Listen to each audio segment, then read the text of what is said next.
नमस्कार, आप देख रहे हैं पुलिस टाइम न्यूज़। नागपुर के यशोधरा नगर थाना क्षेत्र में 20 फरवरी की रात हुए खौफनाक शादी हत्याकांड में आखिरकार पुलिस को बड़ी सफलता मिली है। महीनों से फरार चल रहे मुख्य आरोपी बिरजू वाड़वे को पुलिस ने गिरफ्तार कर लिया है।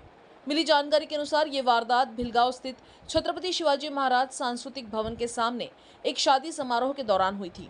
आरोपी बिरजू वाड़वे ने एक तरफा प्रेम के चलते शादी कार्यक्रम में हंगामा शुरू कर दिया और दुल्हन से जुड़े संबंधों को लेकर आपत्ति जताई। जब मृतक विहंग मनीष रंगारी ने बिरजू को शांत कराने की कोशिश की, तब बिरजू ने अपने पास रखे धारदार चाकू से उस पर हमला कर दिया।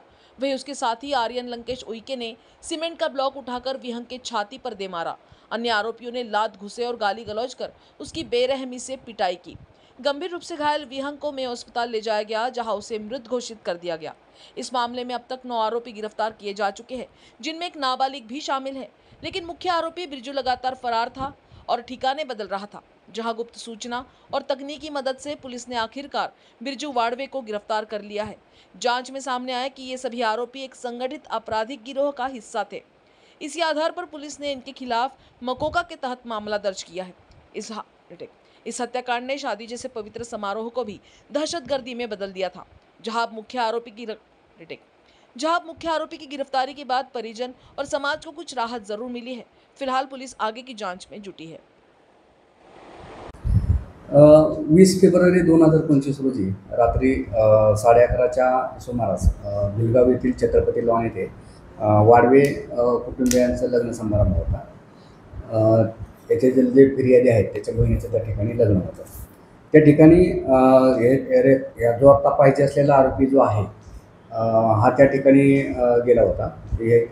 त्याचे नाव बिरजू दीपक वाडवे आहे। हा शिरगाव विरोधाचा रेकॉर्डवरील आरोपी आहे। हा त्याच्या मित्रासह साथीदारांसह लग्न कार्यक्रमासाठी गेला होता। त्या ठिकाणी जाऊन त्यांनी लग्न समारंभामध्ये जे मुलीकडचे नातेवाईक आहेत त्यांना तो शिवीगाळी त्या ठिकाणी करू लागला।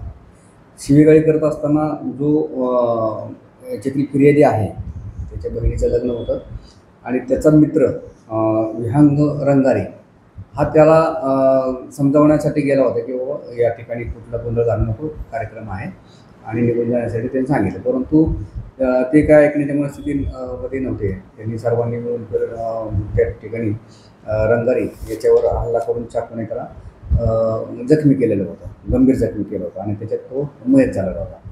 त्याच्यामध्ये आपण टोटल एकूण 10 आरोपी होते। यापूर्वी आपण 9 आरोपींना अटक केलेली आहे। 8 आरोपी त्यातले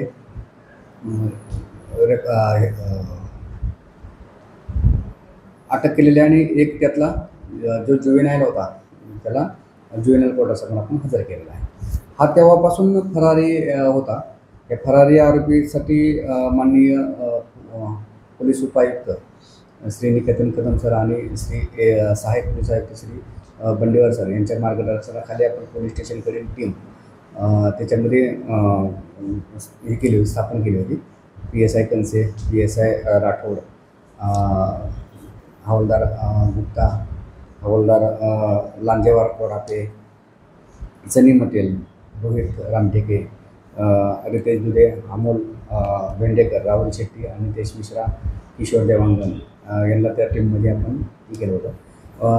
बऱ्याच वेळा आपण त्याचा पाठलाग म्हणजे त्याला शोध घेतला, परंतु तो प्रत्येक वेळी निघून जायचा।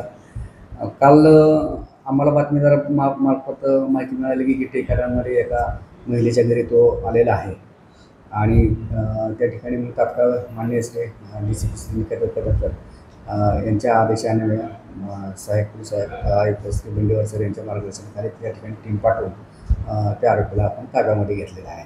त्याची पोलीस कस्टडी आपल्याला 5 तारखेपर्यंत मिळालेली आहे। हो, शरीरावरचे बरेचसे गुन्हे त्याच्यावरती आहेत। त्याला आपण नवीन कायद्यानुसार 111(2) हे कलम हे लावलेलं आहे। संघटित गुन्हे टोळी तयार करून त्याचे गुन्हे केल्याबद्दलचे। Police time news Nagpur.